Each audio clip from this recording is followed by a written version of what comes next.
কুল্লু নাফসিন যায়িকাতুল মউত। এখানে আল্লাহ পাক বলেন প্রত্যেক প্রাণীকে তার মৃত্যুর স্বাদ গ্রহণ করতে হবে। এটা জানার পরও আমরা কখনো মৃত্যুর ভয় করি না। আফসোস, যদি আমরা মৃত্যুর ভয় করতাম তাহলে আমাদের দ্বারা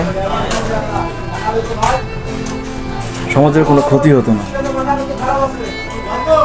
আজ আমরা একে অন্যের প্রতি জুলুম, অন্যায়, অবিচার, ভাই ভাইয়ের প্রতি জুলুম, ছেলে তার বাবার প্রতি জুলুম,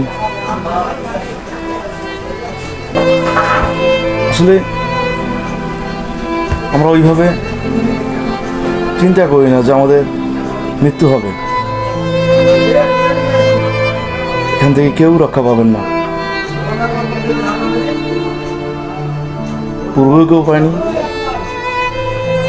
এখনও কেউ পাবে না। তাই অন্তত মৃত্যুর কথা চিন্তা করে